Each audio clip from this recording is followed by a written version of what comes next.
नमस्कार दर्शकवृन्द, समय चक्रको नयाँ श्रृङ्खलामा यहाँलाई हार्दिक स्वागत गर्दछु। म विक्रम श्रेष्ठ। नेपालमा सहकारी सञ्चालन च्याउसरी छन्। एकाधलाई छाड्ने हो भने सहकारी मार्फत ठगी गरेर रातारात अरबपति उनीहरू थुप्रै छन्। दुःख पसिना गरेर कमाएको कसैको सम्पत्तिलाई बचत गर्न सहकारीमा राख्ने सामान्य व्यक्तिलाई पाइताला मुनि दबाएर बचत गरेको रकम ठुला लगानीमा फसाएर सहकारी धनीहरू फरार हुने गरेका छन् र यस्ता अपराधीहरूले सहकारीलाई बदनाम गरेर ठगकारीको परिचय बनाएका छन्। एक अर्कामा सहयोग गर्ने भएकाले सहकारी भनिएको, तर एकले अर्कालाई ठग्ने भएपछि ठगकारीमै बदलिन थालेको छ। काठमाडौँको चाबहिलमा नमस्ते गोसाईकुण्ड नामक एउटा बचत तथा ऋण सहकारी छ। दर्शकवृन्द, स्थापना भएको 10 वर्ष नाग्यो। 10 वर्षमा कमाएको साख यस सहकारीले 1 वर्षमा ध्वस्त बनाएको छ। पीडितहरूले प्रहरी लिएर आएर सहकारीको कार्यालयबाटै सञ्चालकलाई पक्राउ गरेर प्रहरी चौकी पुर्याएको छ। सुरुमा हेरौँ यो रिपोर्ट।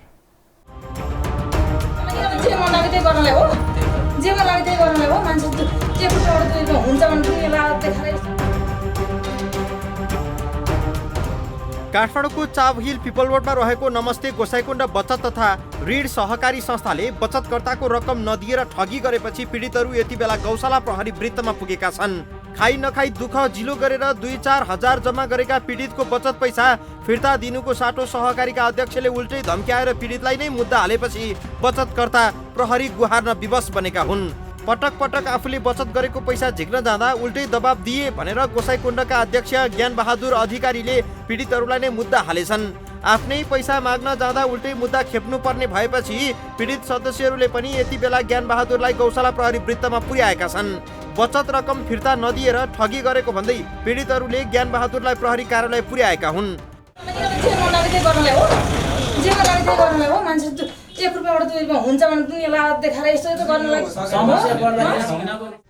सहकारीमा जम्मा गरेको पैसा फिर्ता दिनुपर्ने भएपछि अनेक प्रपञ्च रचेका अधिकारी यति बेला गौशाला प्रहरीको हिरासतमा पुगेका छन्। अर्काको पसिनाको कमाई कुम्ल्याएर उल्टै पीडितलाई मुद्दा हालेका अधिकारीले महिला लगाएर पनि पीडितलाई धम्क्याउने गर्दछन्। 3-4 वर्ष जति भयो होला। 3-4 वर्षको अन्तरालमा पहिले पनि यस्तो समस्या आएको थियो कि अहिले? पहिला सुरु थिएन है, बिचमा नि त्यस्तै गाह्रो पर्ने गरी पैसा दिन्थ्यो। पछि फेरि अब झन् गाह्रो बनाइदियो क्या। फेरि अब जस्तो तपाईँले पैसाको लागि कति छ अहिले हजुरले पाउनु पर्ने 11-11.5 लाख छ। मेरो होटल गणेश थानीमा छ। अनि मैले यो पैसा कसरी धेरै राखेँ भन्दाखेरि मैले जग्गा बेचेको थियो है। त्यो जग्गा बेचेको सुनेर त्यो सकिना म्याम भन्ने कोषाध्यक्ष हो होइन, पसलसँगै हो, एउटै बिल्डिङमा हो, घर पनि अब पछि बनायो भत्का पुलमा। म्यामले के भन्नु भने अब पैसा राख्नु ब्याज राम्रो दिन्छ भनेर जबरजस्ती गर्नुभयो कि। आज नि भोलि सुसन सर पैसा राखौँ, भोलि नि राखौँ भन्नुभयो कि। अनि के विश्वास लाग्यो भनेदेखि तपाईँको अब नजिकै पसल एउटै बिल्डिङमा 10-15 वर्ष भइसक्यो बसेको होइन, अनि घर पनि छ, त्यो अलिकति विश्वास भएर चाहिँ राखेको। अब पैसा नपाएको तपाईँको पुछदेखि नपाएको कि तपाईँको। जो चोर उसैको ठुलो स्वर भने जस्तै बचतकर्ताको झन्डै 4 करोड कुम्ल्याएर ठाटिएर हिँड्ने अधिकारी अहिले पनि सानातिना कुरा गर्दैनन् रे। सहकारीको नाममा सर्वसाधारणको पैसा उठाएर उल्टै धम्क्याउने यी ठगका महाराजामाथि सहकारी विभागमा पनि उजुरी छ। उनको नमस्ते गोसाईकुण्ड बचत तथा ऋण सहकारी संस्थाले 91,14,010 रुपियाँ ठगी गरेको भनेर विभागमा उजुरी परेको छ। यो त केही संख्यामा विभागमा पुगेर दिएको उजुरी हो, तर सहकारीबाट दर्जनौं मान्छे ठगिएका छन्। उनीहरूको झन्डै 4 करोड रुपियाँ डुबेको छ। आफ्नो बचत रकम डुब्ने देखिएपछि पीडित सदस्यहरूले सोमबार चाबहिल पिपल बोर्डमा रहेको गोसाईकुण्डको कार्यालय घेराउ गरे।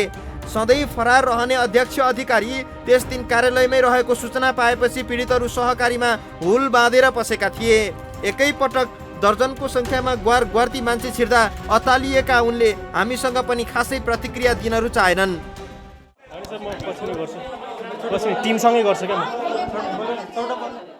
पीडितहरूले हामी ठगियौं भनेपछि यो टेलिभिजनको टिम पनि गोसाईकुण्डको कार्यालयमा पुगेको थियो। कार्यालयको भित्तामा रङ्गीन बोर्ड राखेर बचत र ब्याजको विषयमा जानकारी गराएको सहकारीले 8 नम्बरमा ज्येष्ठ नागरिक बचत भनेर शीर्षक राखेको छ। तर त्यो यही सहकारी हो जसले उमेरले 90 काटिसकेकी वृद्ध हजुरआमाको बचत रकम समेत नदिएर ठगी गरेको छ। सरकारले बुढेसकालमा औषधि उपचार गर्न दिएको वृद्ध भत्ताको पैसा गोसाईकुण्डमा जम्मा गरेकी वृद्ध आमा आफू आउन नसकेपछि छोरा नातिलाई पठाइरहेकी छिन्। मेरो चाहिँ सानो पसल छ, मासु पसल। बालुवाटारमा। मेरो हात भाँचेको 18-20 दिन भइसक्यो। अनि केही पैसा चाहिँ जम्मा गरेको फाइनेन्समा त्यो नपाएको भएर हामी चाहिँ यहाँ अहिले गौशालामा आइरहेछौँ। कति दिनदेखि चाहिँ यो आफ्नो पैसाको लागि 4 महिना भइसक्यो। हजुरले पैसा चाहिँ जस्तै नपाएको चाहिँ कति भयो? नपाएको मैले निकाल्न त मैले कहिले भनेपछि साउनतिर निकालेको थिएँ एकचोटि, त्यहाँबाट अलिअलि जम्मा गर्दा गर्दै 1,05,000 रुपियाँ चाहिँ अहिले पछि निकाल्नु पऱ्यो भनेर नपाएको अवस्थामा छ। हामीले त अब तपाईँको त्यता अब तपाईँको 200-300 गरेर जम्मा गरेर बल्ल बल्ल त्यति पुराको केही काममा चाहिँ लाग्छ कि भनेर अहिले चाहिँ तपाईँको हात भाँचिँदा पैसा निकाल्न आउँदा पनि मान्छे भागेर हिँडिरहेछन्। एकदम दुःख पाइएको छ। डाँडामाथिको घाम भइसकेका बुवा आमाको पैसा कुम्ल्याएर दुःख दिने यस्ता ठगहरूलाई पनि के भलो हुन्थ्यो होला र। हुँदा दिनुपर्ने ठाउँमा उल्टै कुम्ल्याएर भाग्ने नमस्ते गोसाइकुण्ड पहिलो भने होइन। आफूलाई नेपालको हाउजिङ क्षेत्रमा बादशाह सम्झिने इच्छाराज तामाङ पनि यति बेला प्रहरी हिरासतमै छन्। सिभिल सहकारीको पैसा कुम्ल्याएका उनी झन् ज्ञानबहादुर भन्दा ठुला माछा हुन्। काठमाडौँ महानगरपालिकाभित्र सञ्चालित 41वटा सहकारी विरुद्ध अहिले विभागमा उजुरी छ, जसमा 1767 जनाले 81,53,62,000 रुपैयाँ सहकारीबाट ठगिएको भन्दै उजुरी दिएका छन्। यो तथ्याङ्कलाई हेर्दा सहकारीका नाममा खोलिएका यी अखडाहरू नियतवश ठग्नकै लागि त खोलिएको होइन, धेरैले प्रश्न गर्ने गरेका छन्। 2-4 रुपैयाँ ब्याजको लोभ र बचत भए साह्रो गाह्रो परेका बेला फुत्त झिक्न पाइन्छ भनेर सहकारीमा बचत गर्दा यति बेला धेरैको बिचल्ली भएको छ। नमस्ते गोसाइकुण्डले एक व्यक्तिको मात्रै झन्डै 11 लाख रुपैयाँ बचत नदिएर ठगी गरेको पीडितहरूको गुनासो छ। ज्ञानबहादुर अधिकारी हेर्दा निकै चिटिक्क खाइलाग्दो छन्। उनी हेर्दा स्मार्ट पनि देखिन्छन्, तर सहकारीमा बचत गरेकाहरूले आफ्नो बचत रकम नपाएको भन्दै गएको 1 वर्षदेखि असन्तुष्टि देखाइरहेको थियो। वास्ता नगरेपछि सहकारीमै पुगेर पीडितहरूले सञ्चालकलाई पक्राउ गर्न लगाए। बचतकर्ताहरूकै पैसा फिर्ता नगर्ने अनि उनी पीडितहरूलाई तर्साउँदै मुद्दा मामिला पनि गर्ने सूत्र ज्ञानबहादुरले अपनाएका थिए। उनले आफूलाई पैसा मागेर दबाब दिएको भन्दै उल्टै मुद्दा हालेर पीडितहरूलाई दबाउन खोजेको देखिन्छ, जसका कारण पीडितहरू थप आक्रोशित बने। अहिले सहकारी बदनाम बन्नु परेको छ। हामी बाँकी प्रसङ्ग जोड्ने छौँ दर्शकवृन्द, ब्रेकपछि।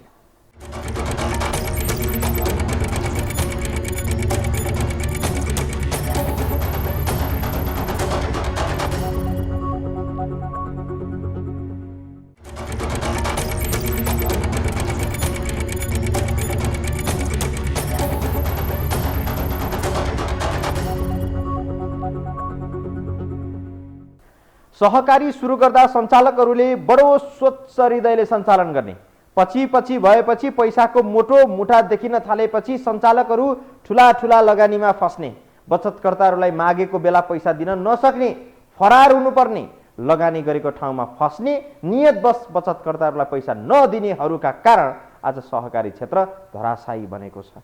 जनताले विश्वास गर्न नसक्ने अवस्थामा पुगेको छ।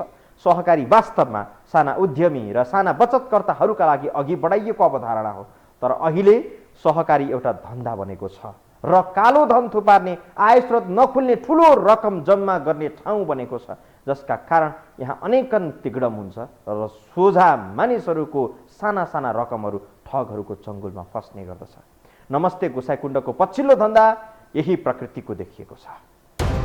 नमस्ते गोसाइकुण्ड बचत तथा ऋण सहकारी संस्था आजभन्दा झन्डै 12 वर्ष अगाडि दर्ता भएर सञ्चालन भएको देखिन्छ। 2066-67 सालमा दर्ता नम्बर 279 रहेको सहकारीको झन्डै 4000 साधारण सदस्य रहेका छन्। 1 दशक लामो यात्रामा बचतकर्ताको पैसा नै फिर्ता नदिएर ठगी गर्ने यस्ता सहकारी नेपालमा घर घरै च्याउसरी उम्रिएका छन्। गोसाइकुण्डले 12 वर्षपछि आफ्नो नाम नामेट गरेको छ। सिन्धुली घर भएका नमस्ते गोसाइकुण्डका अध्यक्ष ज्ञानबहादुर अधिकारी हेर्दा खाइलाग्दा देखिन्छन्। चिटिक्क परेर ठट्टिएर हिँड्ने अधिकारीको ठगी धन्दा धेरै लामो समयसम्म टिक्न भने सकेन। 12 वर्षमा खोलो पनि फर्किन्छ भने जस्तै अर्कालाई ठगेर कति दिन चल्थ्यो र सधैँ भागी भागी हिँडेका उनी सोमबार भने पीडितहरूको घेराबाट उम्किन सकेनन् र प्रहरी हिरासतसम्म पुगे। गरिबको करोड कुम्ल्याउन आफ्नो हाइफाईको जिन्दगी बिताइरहेका उनले सोचेका पनि थिएनन् होला यो उमेरमा प्रहरी हिरासतमा पुग्नुपर्छ भनेर। उमेरले 32-35 का देखिने अधिकारीको सहकारी यति बेला लत्थालिङ्ग अवस्थामा छ। सदस्यको झन्डै 4 करोड ध्वाम पारेको सहकारी यति बेला आफू एउटा प्रिन्टरको पेपर किन्न नसक्ने अवस्थामा पुगेर फलिएको सदस्य बताउँछन्। भनेको चाहिँ उनीहरूसँग एउटा प्रिन्ट गर्नलाई यो पेपर पनि छैन क्या, पेपरै छैन भनेपछि अध्यक्षले चाहिँ सबै भद्रगोल बनाएको छ। अनि मेरो दिनकै थेरापी जानुपर्छ, पैसा नभएर यति 1 हप्ता भइसक्यो नगएको होइन, हस्पिटलमा बस्नुपर्ने छ होइन, अहिले गएर पनि हस्पिटल बस्नुपर्छ।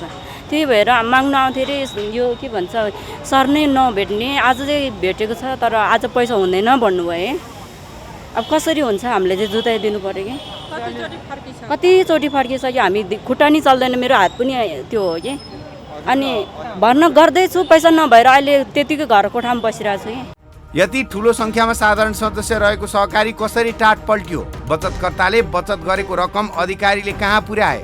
हुन त सहकारीको यो हविगत हुनुमा अधिकारी मात्रै एक्ला दोषी भने होइनन्, उनी अध्यक्ष भएका हिसाबले बढी दोषको भागीदार होलान्। तर सहकारीमा सञ्चालक समिति पनि रहने भएकाले उनका सहपाठीहरू पनि धेर थोर यसको भागीदार हुन सक्छन्। नेपालीमा उखान छ नि, चोरका 100 दाउ भने जस्तै चाबैलको पिपलबोटबाट कार्यालय खोलेर दर्जनौंलाई ठगेर नमस्ते गोसाइकुण्डलाई त्यतिले नपुगेर 16 खुट्टेमा पनि अर्को शाखा विस्तार गरेको छ अरे। चाबैल आसपासका सर्वसाधारण ठगेको गोसाइकुण्डले 16 खुट्टेमा अर्को जालो थापेछ। सर्वसाधारणलाई धेरै ब्याजको प्रलोभन देखाएर बचत गर्न लगाउने अनि पछि मोटो रकम जम्मा भएपछि कुम्ल्याएर टाप कस्ने यस्ता ठगहरूको प्रवृत्तिले राम्रैसँग सेवा दिइरहेका अन्य सहकारीलाई समेत समस्या पर्ने देखिएको छ। एउटा बिराउने शाखा पिराउने भने जस्तै गोसाइकुण्ड जस्ता सहकारीको ठगी धन्दाले गर्दा अरू धेरै सहकारी प्रति जनताको विश्वास टुट्दै गएको छ। मेरो अब दाइ बिरामी हुनु भएर क्या, जस एउटा हात छैन उहाँको चाहिँ होइन, अनि उहाँले चाहिँ अपाङ्ग हो, उहाँ चाहिँ जस्तो यताउति गरेर अब अलिअलि बिरामी हुन्थ्यो र खर्च नपुगेर डिपोजिट गर्न नपुगेर यहाँनिर माग्न आएको। अस्ति 3-4 दिनको टाइम अब हप्ता दिन कुर्नु भन्नुभयो कि, अनि ल हुन्छ भनेर नि आज आएको। आज आउँदाखेरि चाहिँ यहाँ यस्तो भइरहेको छ होइन, थाहा भएन होइन, यस्तो कुरा भइरहेको छ। उहाँले चाहिँ पैसा अब कतिजना खानु भएको छ त्यो त हामीलाई पनि थाहा छैन होइन, तर हाम्रो चाहिँ जस अब त्यो जस परेको बेला र पाएन नि त, जस हामीलाई पछि हामीलाई यो चाहिँ परेको बेला चाहिन्छ भने हामीले थोरै गरेर डिपोजिट गरेर राखेको नि त। सानो पसल चाहिँ भाउजूले चलाउनुहुन्छ, सानो गरेर त 100, 150, 200 गरेर राखेको, आज परेको बेला चाहिँ हामीले पाएन क्या, कुरा चाहिँ त्यही हो क्या। हेर्दा ठिकठाकै देखिने ज्ञानबहादुर जस्ता अद्वैसे युवाको जालोमा 90 वर्ष कटेकी बुढी हजुरआमा पनि परेकी छिन्। बोलीले मक्ख पारेर बुढेसकालमा तपाईँहरूलाई पाल्ने नै हाम्रो सहकारीले हो भन्ने शैलीमा वृद्ध भत्ता बापत आएको पैसा जम्मा गर्न लगाएर त्यो पनि कुम्ल्याएपछि बुढी आमाले सायद यति बेला यस्ता ठगहरूलाई पक्कै आशीर्वाद दिएकी छैनन् होला। सरकारले बुढेसकालमा औषधि र चिया मिश्री खानु भन्दै दिएको पैसो ज्ञानबहादुर अधिकारी जस्ताको बाकसमा राखेर बचतको नामको कागज बोकेर आएकी आमाको आँसुले पनि सायद यिनलाई पिरोलेको हुनुपर्छ। त्यही भएर वयस्क उमेरमै प्रहरी कस्टडीको अनुभव लिन बाध्य भए। अर्काले छाक काटेर रातो दिन मजदुरी गरेर जम्मा गरेको पैसा आफ्नो धोक्रोमा हालेर टाप कस्ने यस्ता ठगहरूलाई जति गाली गरे पनि सायद कमै हुन्छ। नमस्ते गोसाइकुण्डका सञ्चालक ज्ञानबहादुर अधिकारी मात्रै होइन, यिनका सबै पदाधिकारीहरू यस्ता अपारदर्शी ठगी कार्यमा संलग्न रहेको पीडितहरूको दाबी छ। फलस्वरूप उनीहरूले ठगी कार्यमा संलग्न व्यक्तिहरूको नाममा प्रहरी वृत्त गौशालामा उजुरी गरेका छन्। अहिलेसम्म 4 करोड रुपैयाँ ठगी गरेर सहकारीका सञ्चालक फरार भएको भनिए पनि थप अन्य पीडितहरू पनि सम्पर्कमा आउने र ठगी रकम बढ्ने पीडितहरूको तर्क छ। सहकारी सञ्चालनको नाममा अवैध धन्दा चलाउन, कालो धनलाई सेतो बनाउन सही क्षेत्र सहकारी मानेकाहरूले यसको मर्म र भावनामै प्रहार गरेका छन्। 22% ब्याज लिएर ठगी गर्नेदेखि बचतकर्ताले आफ्नो पैसाको सुरक्षाका लागि जिम्मा लगाएको सहकारी नै झ्वाम बनाइदिएपछि न्यायको दैलोमा पुग्नु स्वाभाविकै हो। सहकारी विभागमा अहिले यसबारे उजुरी गर्नेहरूको संख्या लामै छ। बाँकी प्रसङ्ग हामी जोड्छौँ ब्रेकपछि।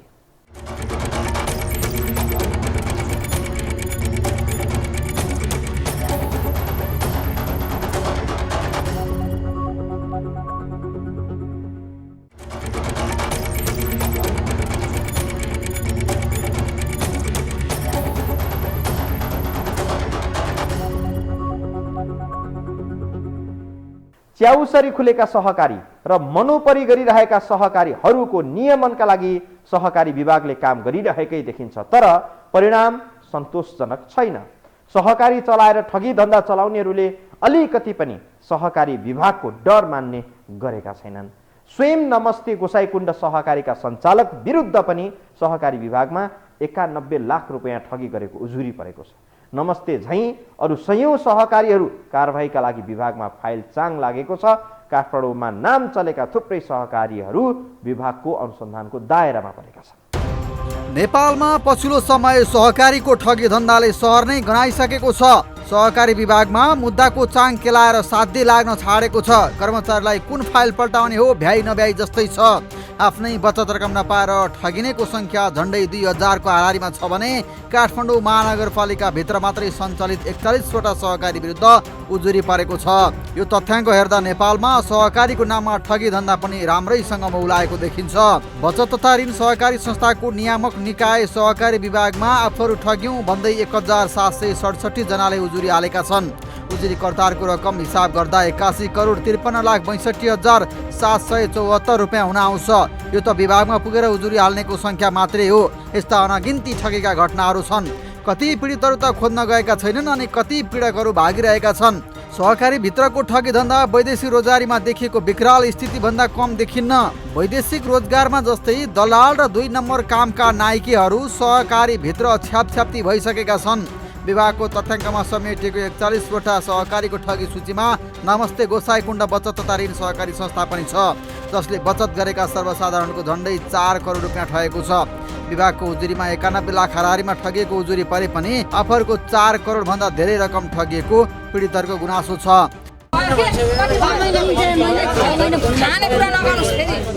विभागले कतिपय सहकारी विरुद्ध परेको उजुरी सहकारी र बचतकर्ताहरूलाई राखेर छलफल पश्चात मिलापत्र गराउने गरेको छ। तर मिलापत्र हुन नसकेका उजुरी प्रहरी कार्यालयसम्म पुग्ने गर्छन्।